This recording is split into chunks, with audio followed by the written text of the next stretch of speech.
मेरा आग्रह रहेगा अब्दुल सत्तार जी 1-2 मिनट और उसके बाद फिर कार्यक्रम के मुख्य अतिथि और कार्यक्रम के अध्यक्ष जी से भी आग्रह रहेगा। सबसे पहले मैं आभार व्यक्त करता हूं कि मुझे रक्षा फाउंडेशन के साथ जुड़ने का मौका मिला। और मैं इससे पहले आर्मी में सर्विस की है 17 साल 28 दिन। मैं पिछले मार्च में ही 2020 में रिटायर हुआ हूं। और कुछ मुद्दे हैं जिसमें हमारे जो ऑन ड्यूटी सर्विसमैन है या एक्स सर्विसमैन है या शहीद फैमिली है, उनके साथ भेदभाव वाकई बहुत ज़्यादा हो रहा है।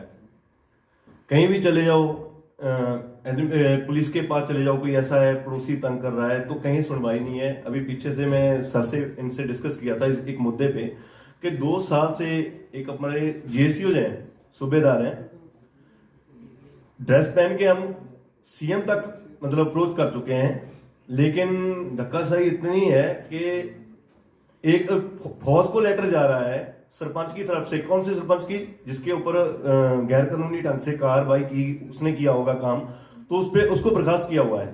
फौज भी उसकी सुनवाई कर रही है। फिलहाल जो सिचुएशन है ये है। और कुछ चीजें हैं मेरी जो जिन पे हमें काम करना चाहिए। एक तो ईसीएचएस जो एक्स सर्विसमैन है या शहीद फैमिली है या रिटायरमेंट के बाद जो भी ईसीएचएस पैनल में आता है, तो ईसीएचएस पैनल में जो हमें रेफर कर दिया जाता है, प्राइवेट हॉस्पिटल है वो केयर नहीं करते, उनको सिर्फ पैसों से मतलब है। तो उसमें जो ईसीएचएस पैनल के अंदर हॉस्पिटल्स हैं उनको थोड़ा सख्त करना पड़ेगा, हदायत देनी पड़ेगी ताकि भ्रष्टाचार वहां कम हो सके। और जो ट्रीटमेंट है जो एक्स सर्विसमैन का, जो उनके फैमिली मेंबर्स का, जो शहीद के फैमिली मेंबर्स का जो ट्रीटमेंट है वो सही से हो पाए। दूसरा पॉइंट है शहीदों का। जो अपने शहीद हैं, हम राजनेता आते हैं या वहां का डीसी या एसएसपी कोई भी आते हैं, अधिकारी आते हैं, बहुत ज्यादा से ज्यादा उसको जब हम श्रद्धांजलि देते हैं उसी टाइम तक वो उसके साथ होते हैं। उसके बाद कोई नहीं पूछता उसके फैमिली में क्या हो रहा है, क्या उसको राहत दी गई है सरकार की तरफ से, मिली या नहीं मिली।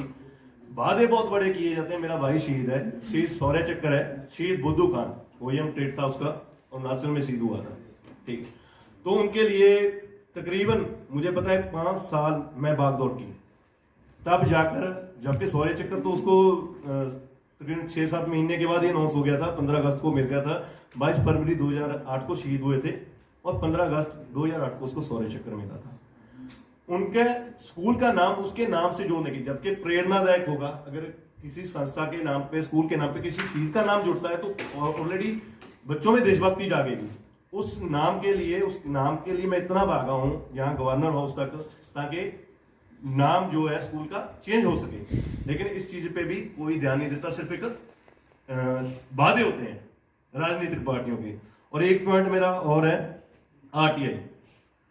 अगर हम कोई भी है, सर है मेरे गुरुजी, ये एलएलबी, एमएससी और अपने पीएचडी डॉक्टर राजेंद्र सिंगला जी, जिन्होंने मुझे इस एक्ट का उपयोग करना सिखाया था, कैसे करप्शन को दूर किया जा सके।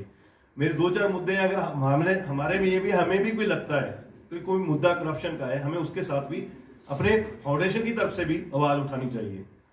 और दूसरी बात है, मैं रिक्वेस्ट करूंगा, शायद कुछ लोगों को मेरी बात बुरी भी लगेगी, मैं कोई सिविलियंस भी जुड़े हैं, बहुत तरह के लोग जुड़े हैं, मैं चाहता हूं जो अपना मंच है ना, यह रक्षा फाउंडेशन है, इसमें पॉलिटिकल पार्टी से कोई व्यू नहीं होना चाहिए। क्यों? पॉलिटिकल पार्टी से मैं बहुत नफरत करता हूं। मेरा अपना व्यू है, वो क्यों करता हूं? सिर्फ चाहे कांग्रेस आए, बीजेपी आए, कोई भी आए, सिर्फ उनको वोट से मतलब है। अगर सीधों से मतलब होता ना, तो ये पुलवामा के बाद क्या हो रहा है, आप उनके परिवार देखो, कोई दूध बेच के गुजारा कर रहा है, कोई सब्जी बेच के गुजारा कर रहा है। मैं खुद शहीद परिवार से हूं, इसलिए ये चीज को मैं खुद अपने ऊपर डाला है कि मैं कैसे परेशान हुआ, कहां भागा हूं। सियाचिन में था, मेरा नंबर पड़ गया सियाचिन में, नॉर्दर्न ग्लेशियर में जाने के लिए, और घर में भाई शहीद है, उसका डॉक्यूमेंट्स मैंने करना था आगे, क्योंकि सिविलियन है, बाकी घर में कोई पढ़ लिखा तो है नहीं था कि उसका डॉक्यूमेंट्स करे और ताकि पेंशन जल्दी लग सके। मैंने फर्स्ट प्रायोरिटी ये दिया कि हाँ, मुझे बुलाया कंपनी कमांडर ने, भाई तेरी तो छुट्टी लिखी हुई है, तेरा नाम इंडक्शन है, तू सियाचिन जा रहा है, तो तू बाहर चला जा, तू नहीं जाएगा। मैं बोला नहीं सर, मैं जाऊंगा, इसके बाद मैं पहले अपना जो टर्न ओवर पूरा करूंगा, वो पूरा करने के बाद ही छुट्टी जाऊंगा। उसके आगे आने के बाद भी धक्के खाने पड़ते हैं। तो मेरा यही आग्रह है आप लोगों से, जो भी आवाज उठानी है ना, किसी पॉलिटिकल पार्टी के साथ जुड़ के नहीं, अगर कोई हमारे लिए करता है, दिल से करता है, सच्चाई से करता है, तो उसका साथ दो। अदरवाइज जो अपना जो मंच है, इसमें पॉलिटिकल पार्टी का कोई लेन देन नहीं होना चाहिए। अगर बाकी हमारे में देश भावना है, अरे देश भावना होती तो पॉलिटिक्स में क्यों जाते, फौज में ना आ जाते। और बहुत सारी संस्थाएं हैं देश सेवा के लिए। कुछ लोग कहते हैं हम तो ही पॉलिटिकल में समाज सेवा के लिए आते हैं। समाज सेवा के लिए आते हो तो 5-5 पेंशन तुम ले रहे हो, 10-10 पेंशन तुम ले रहे हो, और जो शहीद परिवार है उसको एक भी नहीं लग रही। 58 साल सर्विस करके किसी भी डिपार्टमेंट का हो, वो देश सेवा में जुड़ा हुआ है, चाहे वो पंजाब रोडवेज हो, हरियाणा रोडवेज हो, या रेलवे हो, किसी का भी हो, वो मेहनत करके 58 साल सर्व करके उसको पेंशन नहीं है। लेकिन आज 2 दिन के लिए बच्चा भी बन जाएगा ना, पंचायत मेंबर बन जाए या कोई डिस्ट्रिक्ट कमेटी का सदस्य बन जाए, उसको पेंशन है, तो उनको क्यों नहीं है। लेकिन मुझे ये बताओ, किसी जो भी है, किसी भी पार्टी का हो, कोई भी मंत्री हो, उसका देश के लिए स्पेशल कोई योगदान बता दो, अगर कोई है बीच में, कोई नहीं होगा विदाउट करप्शन के। तो मैं यही बोलूंगा कि कोशिश करो, जब हम जागरूक होंगे ना, अपने हक छीनेंगे ना, इनसे छीनने पड़ेंगे। देने वाला कोई नहीं है, देने वाला होता तो 1947 के आजाद हुए हुए हैं हम, सभी को मिल चुके होते, तो छीन के लेने पड़ेंगे।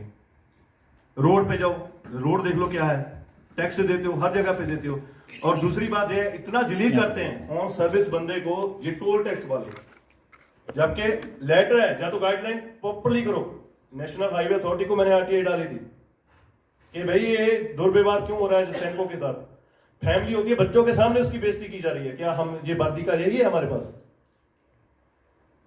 और सिविल में भी मैं आपको बता रहा हूं, मैं इनके बाद इस प्रोग्राम के बाद मैं बात करूंगा, काफी व्यू है जो रखने वाले हैं। तो मेरा आग्रह यही है कि आप लोग, आपके दाएं बाएं भी अगर किसी शहीद के साथ, ऑन ड्यूटी सैनिक के साथ कुछ हो रहा है ना, उस पर ध्यान दें। जहां जो कोई शहीद फैमिली, उसके हालात क्या है, उस पर ध्यान दें।